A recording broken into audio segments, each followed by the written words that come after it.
Bienvenido estudiante, mi nombre es Paul Neira. El día de hoy vamos a desarrollar el inicio del módulo correspondiente a farmacología terapéutica. Empezamos con el primer capítulo. El día de hoy hablaremos de farmacoterapéutica y farmacodinamia. Ambos son definiciones de disciplinas que están en el ámbito de la farmacología clínica.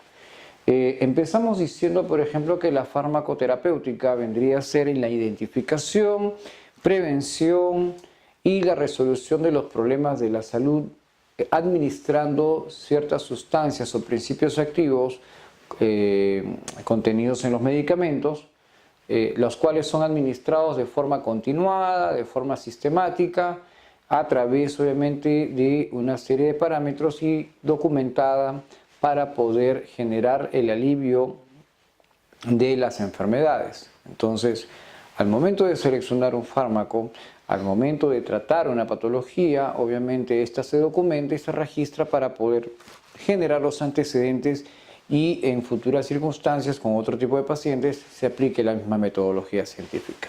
Siguiente. La farmacoterapéutica es el uso de una sustancia biológicamente activa, el cual obviamente recibe el nombre de principio activo.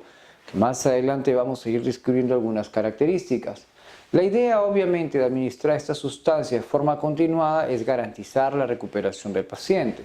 La idea también de poder administrar este tipo de sustancia química es el de poder favorecer cambios fisiopatológicos o fisiológicos dentro del cuerpo humano. Recuerden que la farmacología tiene dos grandes vertientes, como mencionamos, las cuales son la farmacodinamia y por otro lado la farmacocinética. Entonces, la idea de ambas disciplinas es explicar los procesos de interacción entre un organismo vivo, que en este caso viene a ser el ser humano, y las sustancias químicas, las cuales llamamos medicamentos o principios activos.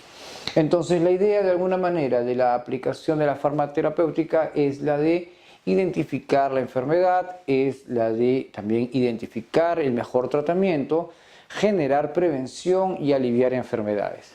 Siguiente diapositiva. Hablaremos de algunos conceptos básicos. Por ejemplo, la farmacodinamia, como mencionamos, viene a ser aquella disciplina que estudia la interacción y el efecto, las causas que genera un fármaco cuando interactúa con el cuerpo humano. Entonces, es la forma de poder entender cómo es que el cuerpo llega a reaccionar por la aplicación de una sustancia química. Siguiente. Ahora, acción farmacológica es otra definición que debemos tener presente. La acción farmacológica es el conjunto de modificaciones que producen los fármacos sobre la función del organismo. En ese sentido, esta acción farmacológica me puede aumentar las funciones o me puede suprimir o disminuir las funciones. En términos farmacológicos, cuando nosotros hablamos de un aumento de la función, hablamos de un estímulo, y cuando hablamos de una depresión o una inhibición, hablamos justamente de suprimir las funciones biológicas o funcionales de un tejido o de un microorganismo. También las acciones terapéuticas o farmacológicas pueden ser manifestaciones objetivas, ¿no? Y que se pueden detectar de forma bastante sencilla, como por ejemplo equipos que nosotros los médicos solemos manejar para evaluar a un paciente. Entonces, si por ejemplo queremos aplicar esta definición, esta diapositiva, hacemos mención de algo bastante puntual. Si tengo un paciente con taquicardia, yo automáticamente con un estetoscopio puedo percibir la frecuencia cardíaca contándolo en 60 segundos. Al cabo de la administración de un medicamento, ese primer valor de la frecuencia cardíaca puede variar con este medicamento, aumentando la frecuencia cardíaca, lo que se conoce como las taquicardias, o disminuyendo la frecuencia cardíaca, que significa una bradicardia, ¿no? Entonces, eso es una acción terapéutica, estimular o suprimir las funciones de un organismo, de un órgano, de un tejido o todo el cuerpo humano. Un órgano efector viene a ser aquel donde se produce el efecto, por eso se llama efector, de efecto, ¿ok? Entonces, esto implica que al consumir o al suministrarse un fármaco a una determinada persona, este debe directamente actuar sobre el órgano efector, donde debe actuar el medicamento. Si yo tengo un medicamento para el corazón, obviamente el órgano efector va a ser el corazón. Si yo tengo un medicamento para los ojos, obviamente el órgano efector van a ser los ojos. Si yo tomo un medicamento para la piel, o mi órgano efector va a ser la piel. Siguiente, existen clases de fármacos según su modo de acción. Siguiente, ¿esto qué implica? Primero, según el modo de acción hay dos tipos de medicamentos. Uno vienen a ser los fármacos inertes y otros vienen a ser los fármacos o sustancias químicas propiamente activas. Los fármacos inertes o fármacos placebo no son medicamentos o sustancias químicas carentes de efectos en el cuerpo humano. O sea, físicamente o fisiológicamente, al suministrar un placebo, yo no voy a encontrar un cambio en el cuerpo humano. Y esto es porque estos medicamentos básicamente son sugeridos o son manejados como elementos de sugestión en aquellas personas con personalidad o conducta hipocondríaca. Entonces, vuelvo a repetir, si por ejemplo quiero tomar en cuenta un ejemplo muy sencillo de un fármaco placebo, hacemos mención a una cápsula de almidón. El almidón en el cuerpo humano no va a generar ningún cambio, no va a generar ni una estimulación ni tampoco una supresión de funciones. Siguiente, y los fármacos o principios activos o medicamentos de acción definida son aquellos que sí ocasionan efectos tanto físicos, somáticos o psicógenos o neurológicos. Entonces, estos sí vienen a ser fármacos de verdad y los mismos obviamente ejecutan o efectúan distintos tipos de acciones farmacológicas, como vamos a detallar a continuación. Siguiente diapositiva.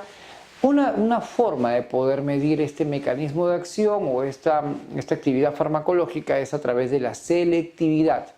¿Qué significa ser selectivo desde el punto de vista de la farmacología? La selectividad implica que el medicamento ejerce su función directamente sobre un órgano determinado para el cual ha sido creado, ¿no? Entonces, un medicamento cualquiera que yo tome va a ser digerido a través del sistema digestivo y luego va a ser absorbido en el torrente sanguíneo. La molécula va a circular por todo el cuerpo, por todos los tejidos. Sin embargo, solo debe cumplir su función donde debe actuar de forma terapéutica o de forma supresora. Entonces, si yo tomo un medicamento para los pulmones y el medicamento viaja primero al estómago a través de la vía oral y luego se deriva directamente hacia el sistema digestivo y ya está absorbido a la sangre, el medicamento que circula en la sangre no va a actuar en mis pies, no va a actuar en el hígado, no va a actuar en el estómago, no va a actuar en los riñones. Cuando la sangre con este medicamento llegue a los pulmones, ahí se va a lograr el mecanismo de acción. A eso se le llama selectividad. Muy bien, este tipo de selectividad es importante porque favorece el tratamiento específico y evita los efectos secundarios de cualquier tipo de sustancia, la cual puede llegar a ser letal, ¿no? Entonces, con esta circunstancia, con esta selectividad, yo garantizo los cambios en el órgano donde debo actuar como fármaco sin generar daño o sin generar alteraciones en los otros órganos del cuerpo humano y por lo tanto se vuelve una molécula inocua en esos sitios. Siguiente, otro punto que hay que tomar en cuenta, aparte de la selectividad, es la reversibilidad. Cuando un medicamento entra en contacto con un tejido, con una célula o con un órgano, principalmente lo que va a hacer es modificar la conducta de este organismo viviente. Una vez que el medicamento cumple su ciclo y cumple su función y pasa a ser retirado del tejido, este tejido o este último vuelve a tener la misma funcionalidad que tenía antes de haber interactuado con el fármaco. Entonces, eso es algo que debemos tomar en cuenta para hablar de reversibilidad. Y siguiente, cuando hablamos de irreversibilidad, hablamos directamente en que la interacción entre un medicamento y un cuerpo viviente, entonces implica el hecho de que luego de interactuar, ya este tipo de circunstancia genera una alteración que no va a cambiar. ¿no? Que no va a cambiar. Entonces, las células ya no pueden recuperar sus funciones, los tejidos no pueden recuperar sus funciones. Lo que encontramos es justamente eso, ¿no? Un nuevo estado, una nueva circunstancia y un nuevo funcionamiento celular o tisular. Hablar de umbral es hablar de una concentración mínima que debe alcanzar el fármaco para alcanzar su acción. Es decir, tengo un fármaco X o una sustancia química X que en una mínima cantidad quizá no genere daño.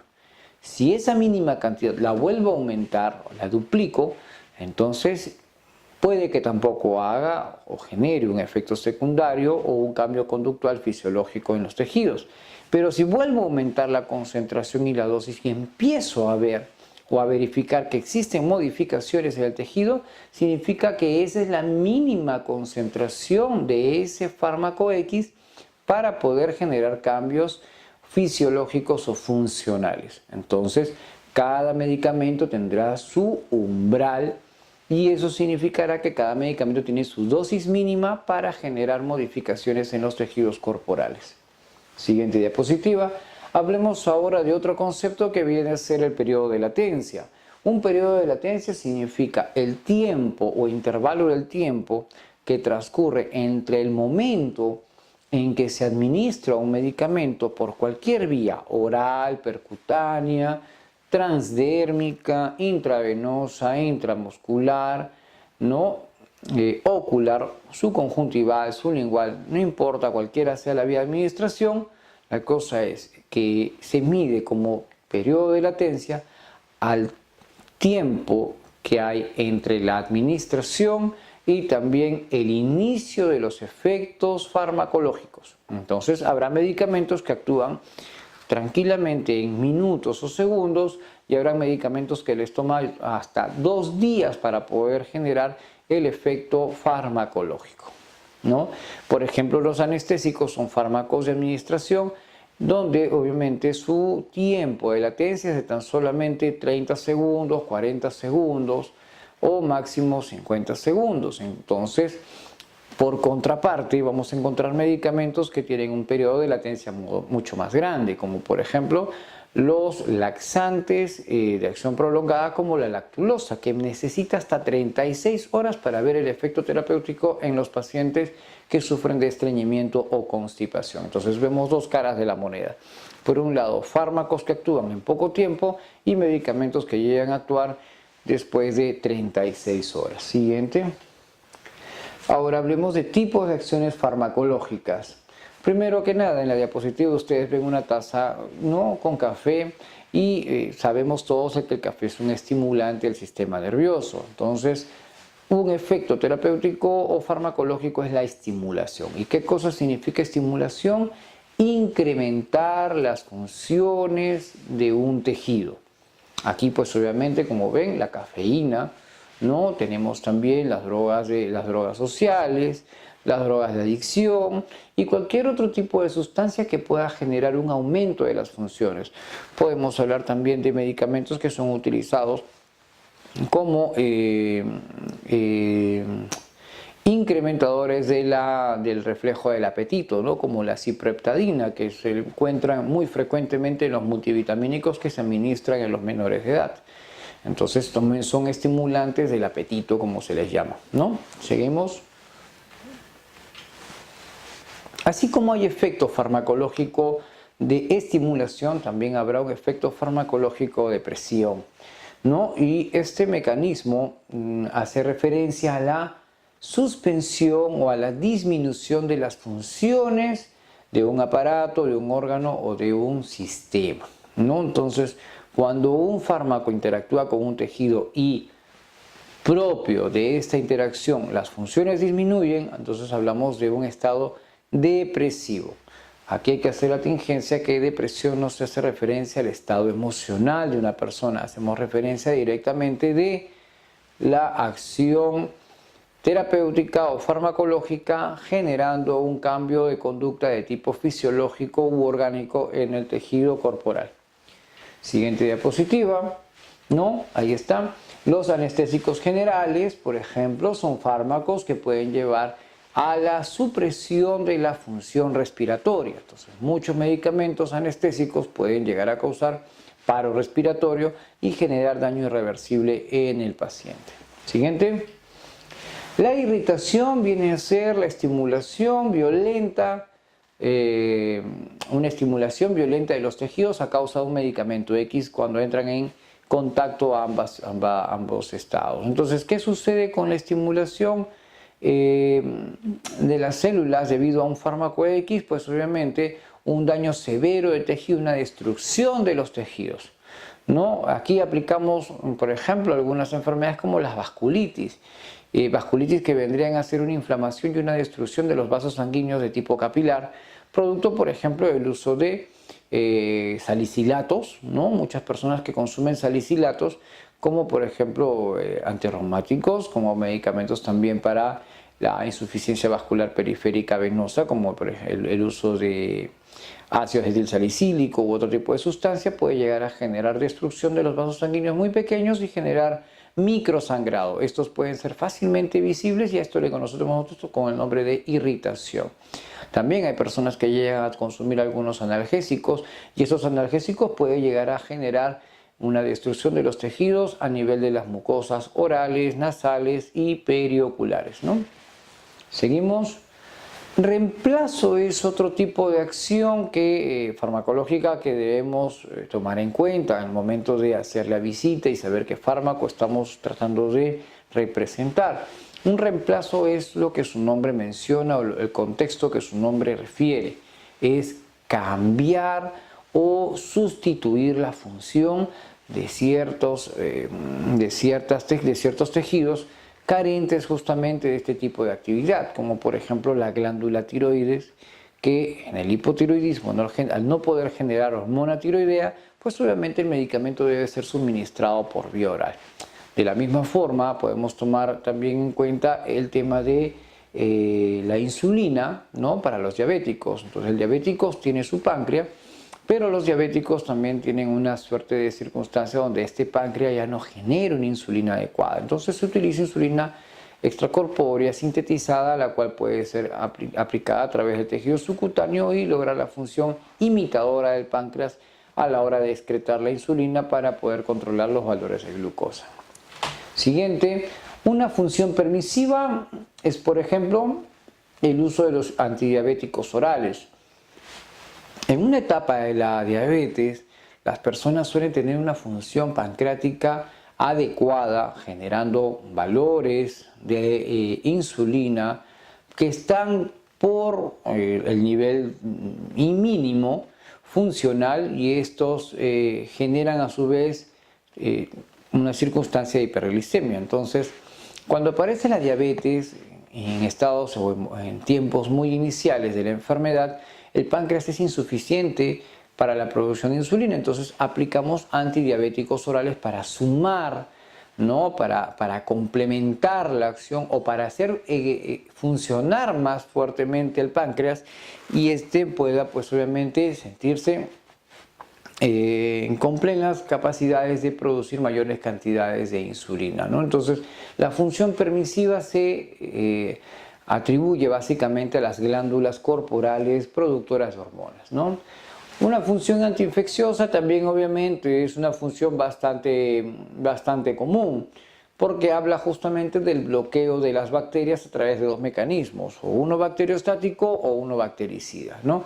La idea obviamente es erradicar obviamente agentes patógenos del organismo.